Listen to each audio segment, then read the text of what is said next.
ഡർ, അതുപോലെ തന്നെ ബാസിഗർ.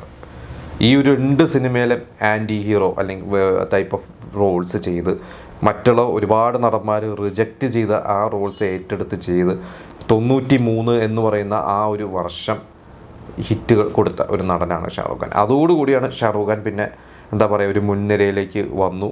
അത് കഴിഞ്ഞ് പിന്നെ ദിൽവാന ദുൽഹനിയ ലേ ജായേംഗെ ചെയ്തു 95. അത് ഭയങ്കര ഹിറ്റായി. പിന്നെ നമുക്കറിയാം ആദിത്യ ചോപ്ര, അതുപോലെ തന്നെ കരൺ ജോഹർ, ഇവരൊക്കെ ആയിട്ടുള്ളൊരു കോമ്പോയില് ഷാറൂഖ് ഖാൻ്റെ സിനിമകൾ. പിന്നെ ഒരു 98, 99 എത്തിയപ്പോൾ കുച്ച് കുച്ച് ഹോത്താ ഹൈ എന്ന് പറഞ്ഞൊരു സിനിമ ചെയ്തു. അത് ഭയങ്കര വിജയമായി. പിന്നെ ഒരു ടോപ്പ് ലീഗ് തന്നെ എത്തി. അപ്പോഴേക്കും നമുക്കറിയാം മറ്റു നടന്മാരുണ്ട്, ആമിർ ഖാനും സൽമാൻ ഖാനൊക്കെ ഉണ്ടെങ്കിലും ഷാറൂഖ് ഖാൻ അന്നൊരു ടോപ്പ് ലീഗിൽ തന്നെ ടോപ്പ് 1 ആക്ടർ എന്ന രീതിയിൽ തന്നെ നിന്ന ഒരു നടനാണ്. പിന്നെ അമിതാഭ് ബച്ചൻ കുറച്ച് പരാജയങ്ങളൊക്കെ കഴിഞ്ഞ് സിനിമയിൽ നിന്ന് ബ്രേക്ക് എടുത്ത് തിരിച്ച് വന്നു കഴിഞ്ഞപ്പോൾ ബഡേ മിയാൻ ചോട്ടെ മിയാൻ എന്ന് പറഞ്ഞ സിനിമ ചെയ്തു.